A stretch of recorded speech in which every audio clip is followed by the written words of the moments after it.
coses a la boca, millor tu. Sabeu? Jo creia que era feliç. Tenia una feina brillant, un pis al mig del centre i un nòvio perfecte. Era el meu millor amic de tota la vida. I era guapo, intel·ligent, no feia faltes d'ortografia, això és molt important, perquè si t'envien un missatge i et posen em tens els núvols amb O i B alta, això li baixa la línia o qualsevol. I era amable, honrat, generós i terriblement avorrit. Jo sempre havia estat una noia molt decent. La típica que encanta la sogra més exigent. Bueno, tot era perfecte, meravellós, fins que va arribar el dia de el amor és eso. Era el meu aniversari i el Pau, el meu ex, em va regalar unes entrades per anar al teatre. Ai, m'encanta, sempre l'encertes tu. No m'estranya, no la canvies mai. A la dreta li agrada el teatre, no? Doncs pa que romperse los cuernos. A l'entrada, un cartell immens. El amor és un suspensius. Eso, a veure què tal. L'obra podia ser qualsevol obra d'aquestes pseudomodernes que fan reflexions, sàtires i metàfores paranoies vàries sobre l'estat d'enxutxament. Al final, però, una reflexió d'aquestes colpidores perquè tothom se'n vagi a casa dient hòstia, sí, eso también me pasa a mi i la puta, així va ser. Al llarg de l'obra havia sentit tantes maneres diferents de definir l'amor. Es ese cosquilleo en el estómago, esas burbujitas en la cabeza, esa sensación de ahogo, i ara ve la típica, esas chispitas que saltan. Em vaig posar a pensar ahí, ni chispitas, ni sensación de ahogo, ni nada. Vaig mirar el Pau.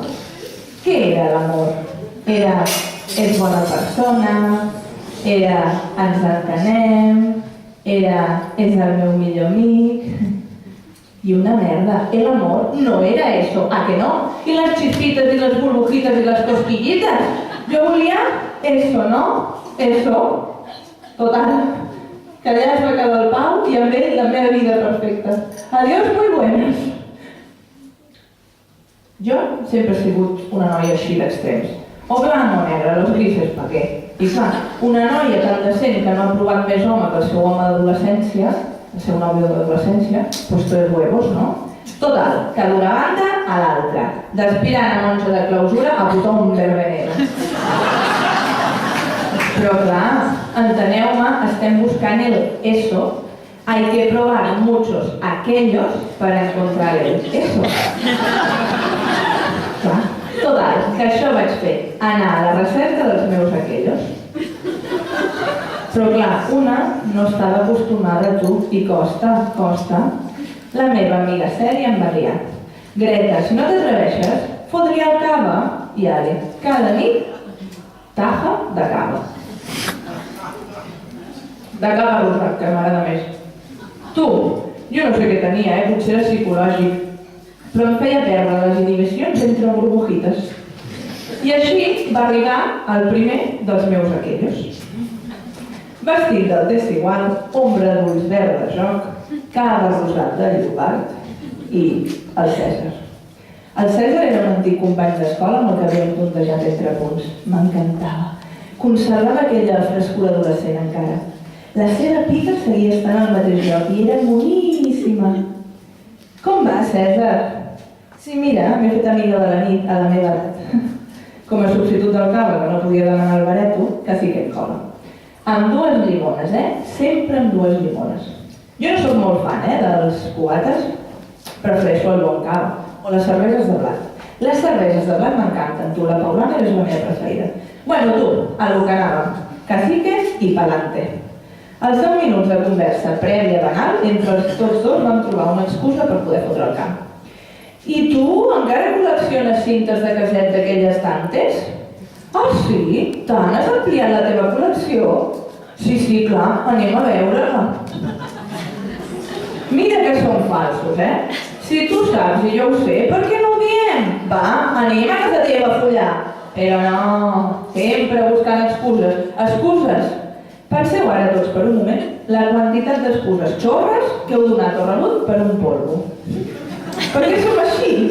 I després ens llegim un llibre d'aquests molons de La vida és així de simple i ja està.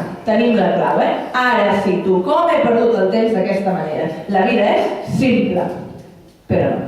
El discurs barat doncs dura 2 dies comptats i ja hi tornem a ser. Bueno, que me pierdo. A lo que anàvem, el Cèsar i la seva col·lecció de cassets. Després de 10 minuts de rigor ensenyant-me les cintes de l'any de la Picañuela, hòstia, sí, aquestes de Pimpinela, però de antaño,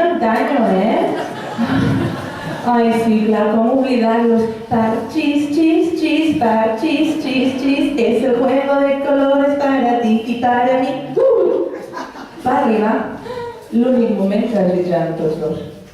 Va ser prou cuidadós, com si m'estimés i tot. Era estrany notar una pell nova. Era més aspra que la del Pau. Ell tenia pèls al pit i em feien pessigolletes. Va baixar ràpid pel coll avall i es va aturar el pit. Això el Pau també ho feia. Ell, però, me'l va succionar amb força i després va baixar i, com va arribar el malic, me'l va bufar. I allò em va fer, no sé, embogir. Abans... Ai, un moment, és que és una mica nerviosa. Perdoneu-me, Ui, perdó, jo no m'hi ajudo, sisplau. No es limitava a llepar-lo i prou, com feia l'altre, no. Ai, he prinat, perdoneu. Quan estàvem humits a més no poder, els va deixar. I, abans d'arribar... Ai, mireu, no sé què m'ha passat. L'agafo un moment, perdoneu-me.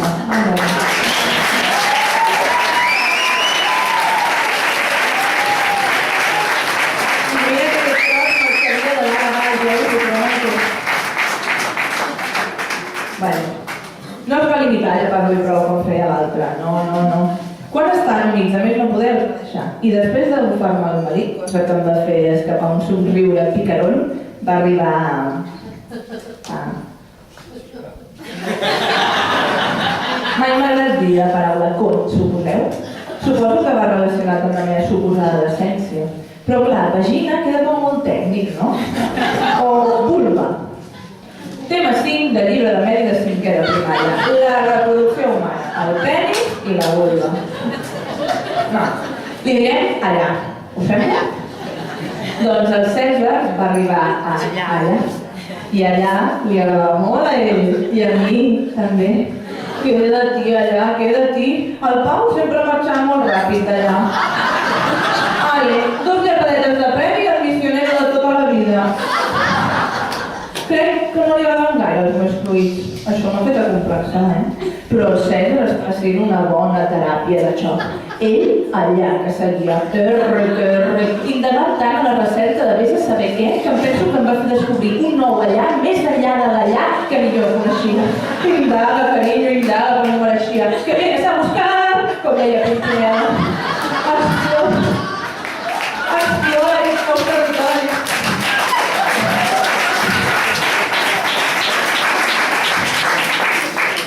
Explora aquests nous territoris que tampoc m'han treballat abans. Ja estava a punt de córrer quan va canviar la seva acurada estratègia lingual i em va descobrir la giravolta 100 revolucions. Tot va començar a accelerar-se. Aquella llengua juganera i perversa era l'objecte del meu desig i jo no podia aguantar gaire més en peus. Vaig agafar-me amb força a l'estanteria i fer caure totes les cintes de cassets per terra. Per aquest treballet, carinyet, si vols, després podem escoltar la discografia sencera de los Panchos. Giravolta, giravolta, i torna a començar. I giravolta, giravolta, i... Toma, tornar-me! Però clar, després la nit va seguir. Dale damunt la taula, dale damunt la encimera, i hi havia molt més enllà d'allí que el sofà estimat Pau, però això ja no té importància. El meu momentazo havia sigut la giravolta 100 revolucions entre els cassets.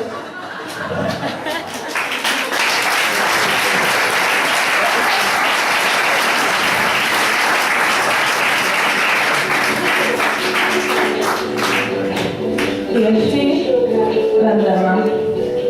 Rezagón de burbujitas y educado rubio, que anda que no rasca, i culpa. Per què que no hi tenia sentiment de culpa? No tenia parella, no? em mereixia un orgasme o no? Sí. Però no, la puta culpa se'm menjava. Bueno, tampoc es definiria com a culpa, Era això barrejat amb uns sentiments de vergonya, de decepció, de brutícia. El meu primer atracón. Sofà, manta blava de franela, pijama de Mickey Mouse enfalpat, galetes príncipe i ara. La culpa i la vergonya no marxaven, però eren molt més portables amb el meu amic príncipe. Però no us deixeu enredar, No el meu amic príncipe carero debe quedar. El meu amic príncipe del líder o de l'Albi. Més superfície i el doble de xocolata.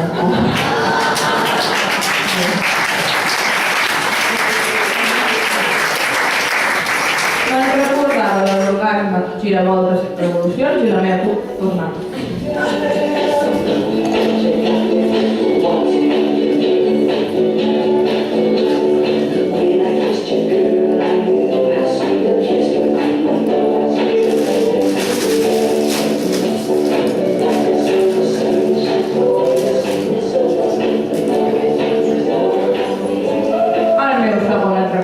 Marcat per les lleis. Les lleis al punto de sal.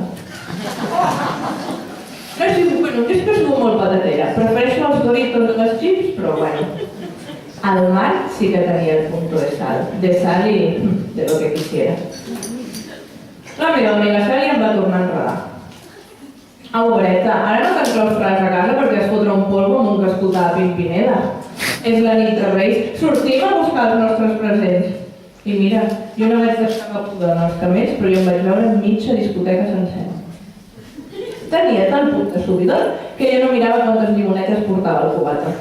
No sé quina va ser la frase més pronunciada de la nit, però hi havia una gran competició entre això m'està donant una patada guapa, un cacique amb cola, sisplau, i ¿dónde cojones està el meu eso? De nou em conformava amb un aquello, simplement volia un algú que em saciés d'aquell èxtasi que portava. I allà, entre els alts i vermells tamborets d'aquell antro, el vaig divisar. El Marc al punto de sal. Vaya tros de tiarrón, era alt i fort i tenia un somriure que em colpia a 200 metres de distància. Després d'un joc de miradetes, rialletes i de moltes coses acabades amb vetes, es va posar. Hola, bonica, vols prendre alguna cosa? Bonica, m'havia dit bonica, ni princesa, ni guapa, ni hòsties envinantes, bonica, quina paraula més dolça i preciosa, se m'han mullat les calces de cop. Va ser culpa del bonica, Va ser culpa del bonica, se m'ha parat la pizza, el 0, ja li està menjant la boca, però no en plan bonic, en plan obsceno, quasi llardós. Allò era més engolir i llepar, quedava molt lluny del petonejar-se i encara no sé ben bé com i era el lavabo. Aquell cuartelucho estret i mugriento va ser testimoni dels meus millors orgasmes. Tot el que va tenir de guar no va tenir de bestiar. Així és. El Marc es va deixar de porcilades aviat i tan bon punt vam arribar al lavabo em va arrencar la roba. Va baixar ràpid, coll avall i es va aturar el pit també. M'hi va fer unes mossegaletes que van acabar sent queixades quasi doloroses. Després va baixar avall a gran velocitat. Sí, carinyo, deixa la nacional i agafa l'autopista que tu no et cobraré pas cap peatge. I quan va arribar el Malí, jo ja vaig embogir. Ahí estava mi punto de sal. Me'l va recordar de tal forma que abans que pogués arribar al gran destí, allà, jo ja l'havia empostrat damunt del vàter. Les meves accions anaven més ràpid que la meva ment i en dècimes de segon ja cavalcava damunt d'ell. Amunt i avall, ara circular cap a un costat, ara circular cap a l'altre. El Marc estava tan extasiat que volia seguir el ritme també i els dos cavalgaven com un genet amb el seu poltre desbocat. Això sí, que és una bona receta campesina.